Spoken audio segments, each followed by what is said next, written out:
Sua campanha italiana tinha chegado ao fim. Interpretação das histórias de Piro e seu famoso lamento depois da Batalha de Asculum vem a expressão vitória de Piro, significando um triunfo que é praticamente uma derrota, porque saiu muito caro. O vitorioso está exausto demais para explorar sua vitória, vulnerável demais para enfrentar a batalha seguinte. Na verdade, depois da vitória em Asculum, Piro alternou entre um desastre e outro, seu exército nunca forte o bastante para derrotar suas crescentes hostes de inimigos. Isto culminou em sua morte prematura em batalha, encerrando as esperanças de Épiro de se tornar uma potência na Grécia. Piro poderia ter evitado esta espiral descendente. Um serviço de espionagem o teria informado sobre a disciplinada ferocidade dos romanos e sobre a decadência e perfídia dos tarentinos, e, sabendo disso, ele poderia ter demorado mais tempo formando um exército ou ter cancelado de todo a expedição. Ao ver que tinha sido enganado, ele poderia ter virado as costas, depois de Heracleia ainda havia tempo para poupar, consolidar, desistir enquanto estava na dianteira. Tivesse ele feito isto, sua história poderia ter tido um final diferente. Mas Piro não podia parar, o sonho era fascinante demais. Por que se preocupar com os custos? Ele podia se recuperar depois. Mais uma batalha, mais uma vitória, selaria o acordo. As vitórias de Piro são muito mais comuns do que se poderia pensar. A excitação com a perspectiva de uma aventura é natural antes que ela comece, e se o objetivo é atraente, inconscientemente vemos o que queremos ver, mais dos ganhos possíveis, menos das possíveis dificuldades. Quanto mais avançamos, mais difícil se torna recuar e reavaliar racionalmente a situação. Nessas circunstâncias os custos tendem não só a crescer, eles sobem em espiral e descontrolados. Se as coisas não dão certo, ficamos exaustos, o que nos leva a cometer mais erros, que conduzem a novos, imprevisíveis problemas, que por sua vez geram novos custos. Qualquer vitória que possamos ter pelo caminho é inexpressiva. Compreenda, quanto mais você deseja o prêmio, mais precisa compensar examinando seu custo. Olhe além dos custos óbvios e pense nos intangíveis, a boa vontade que talvez desperdice ao entrar em guerra, a fúria do perdedor se você vencer, o tempo que essa vitória pode levar, sua dívida para com seus aliados. Você pode sempre esperar por uma hora melhor. Você pode sempre tentar algo mais condizente com seus recursos. Lembre-se, a história está cheia de cadáveres de pessoas que ignoraram os custos. Poupe-se de batalhas desnecessárias e você viverá para lutar mais um dia. Quando as armas perderam o fio e os espíritos estão deprimidos, quando nossas forças se esgotaram e nossos recursos foram consumidos, então outros vão se aproveitar de nossa exaustão para se manifestarem.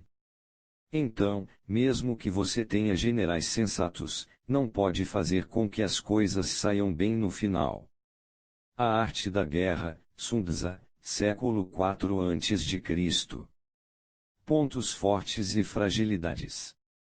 Quando a rainha Elizabeth I, de 1533 a 1603, subiu ao trono da Inglaterra em 1558, herdou um poder medíocre, o país fora sacudido violentamente pela guerra civil e suas finanças estavam uma bagunça. Elizabeth sonhava em criar um longo período de paz no qual pudesse aos poucos reconstruir as bases da Inglaterra e, principalmente, sua economia. Um governo com dinheiro era um governo com opções. A Inglaterra, uma pequena ilha com poucos recursos, não podia esperar competir na guerra com a França e a Espanha, as grandes potências da Europa. Mas ganharia força com o comércio e a estabilidade econômica. Durante 20 anos seguidos, Elizabeth fez progressos. Então, no final da década de 1570, sua situação de repente parecia calamitosa. Uma guerra iminente com a Espanha ameaçava cancelar todos os lucros das 2 décadas anteriores. O rei espanhol, Felipe II, era um devoto católico que considerava como sua missão pessoal reverter a expansão do protestantismo.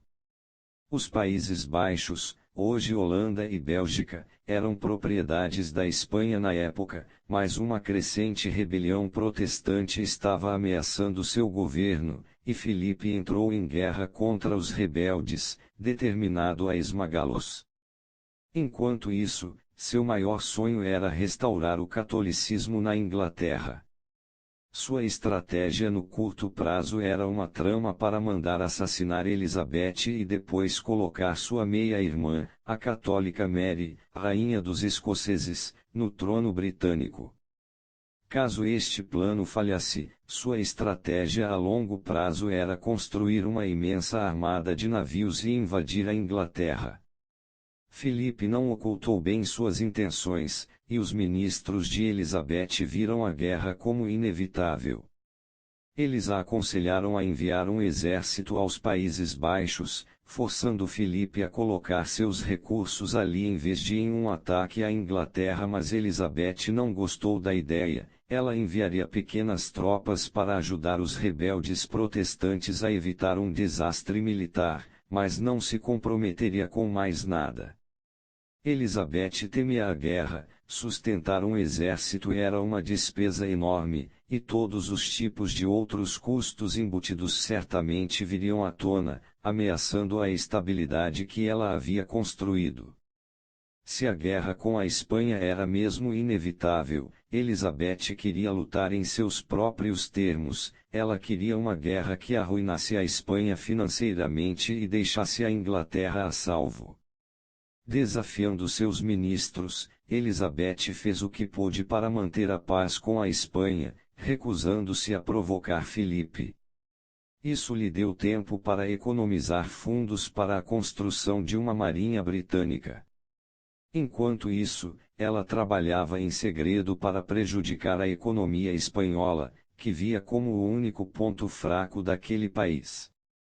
O enorme Império Espanhol em expansão no Novo Mundo tornava a Espanha poderosa, mas esse império ficava muito distante. Para mantê-lo e lucrar com ele, Filipe dependia totalmente de navios, uma vasta frota que ele comprara com enormes empréstimos de banqueiros italianos. Seu crédito com estes banqueiros dependia do trânsito livre de seus navios transportando o ouro do Novo Mundo.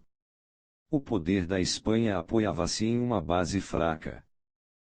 Assim, a rainha Elizabeth soltou seu maior capitão, Sir Francis Drake, sobre os navios do Tesouro Espanhol. Ele deveria parecer estar operando por conta própria, um pirata agindo para seu próprio lucro. Ninguém devia saber da ligação entre ele e a rainha.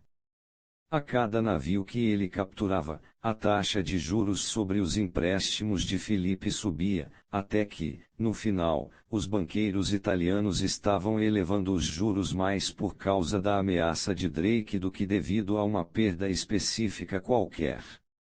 Filipe esperava lançar sua armada contra a Inglaterra em 1582, com pouco dinheiro, ele foi obrigado a adiar o projeto. Elizabeth tinha conseguido ganhar mais tempo. Nesse meio tempo, para a grande tristeza dos ministros das finanças de Filipe, o rei se recusava a reduzir o tamanho da armada invasora. Poderia levar mais tempo para construir, mas ele pediria mais dinheiro emprestado. Vendo sua luta com a Inglaterra como uma cruzada religiosa, ele não se deixaria deter por meras questões financeiras. Enquanto trabalhava para arruinar o crédito de Filipe, Elizabeth ia colocando uma boa parte de seus parcos recursos na construção de uma rede de espionagem inglesa. Na verdade, com isso ela ficou sendo a agência de serviços secretos mais sofisticada da Europa. Com agentes por toda a Espanha, a rainha se mantinha informada sobre todos os movimentos de Filipe. Ela sabia exatamente de que tamanho ia ser a armada e quando seria lançada. Isso lhe permitiu adiar a convocação de seu exército e dos reservas até o último momento, economizando dinheiro do governo. Finalmente, no verão de 1588, a armada espanhola estava pronta. Eram 128 nós, incluindo 20 grandes galeões e numerosos marinheiros e soldados. Igual em tamanho a toda a marinha inglesa, ela havia custado uma fortuna. A armada zarpou de Lisboa na segunda semana de julho. Mas os espiões de Elizabeth já a haviam informado plenamente sobre os planos da Espanha e ela pôde enviar uma frota de navios ingleses com mais mobilidade para atormentar a armada no caminho até a costa francesa, afundando suas embarcações de suprimentos e criando o caos. Como o comandante da frota inglesa, Lord Howard F. Ham, relatou, a força deles é maravilhosa, grande e resistente, e, no entanto, arrancamos suas penas uma por uma. Finalmente, a armada ancorou no porto de Calais, onde devia se unir aos exércitos espanhóis estacionados nos Países Baixos. Determinados a impedir que ela recolhesse estes reforços, os ingleses reuniram 8 navios grandes, encheram de substâncias inflamáveis e os colocaram no curso da frota espanhola, que estava ancorada em estreita formação. Conforme os navios britânicos se aproximavam do porto a todo pano, suas tripulações ateavam fogo neles e os abandonavam. O resultado foi um estrago, com dezenas de embarcações espanholas em chamas. Algumas se amontoavam desordenadas em busca de águas seguras, muitas vezes colidindo umas com as outras. Em sua pressa de se fazerem ao mar, toda a ordem se rompeu. A perda de navios e suprimentos em Calais acabou com a disciplina e o moral dos espanhóis, e a invasão foi suspensa. Para evitar mais ataques no retorno à Espanha, os navios restantes seguiram não para o sul, mas para o norte, com a intenção de continuar a viagem para casa contornando a Escócia e a Irlanda. Os ingleses nem se preocuparam em correr atrás, sabiam que o mau tempo naquelas águas faria o estrago por eles. Quando a armada despedaçada retornou à Espanha, 44 de seus navios estavam perdidos e a maioria dos restantes, danificada demais para navegar com segurança. Quase 2/3 de seus marinheiros e soldados tinham morrido no mar enquanto a Inglaterra não perdera um só navio e menos de uma centena de homens havia morrido em ação. Foi um grande triunfo, mas Elizabeth não perdeu tempo se vangloriando. Para economizar tempo, ela imediatamente desativou a marinha.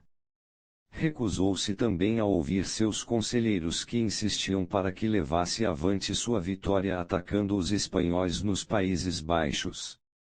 Seu objetivo limitava-se a exaurir os recursos e as finanças de Filipe, forçando-o a abandonar seus sonhos de dominação católica e instituindo um delicado equilíbrio de poder na Europa. E isto, na verdade, acabou sendo seu maior triunfo, pois a Espanha jamais se recuperou financeiramente do desastre da armada e desistiu logo de todos os seus planos com relação à Inglaterra. Interpretação: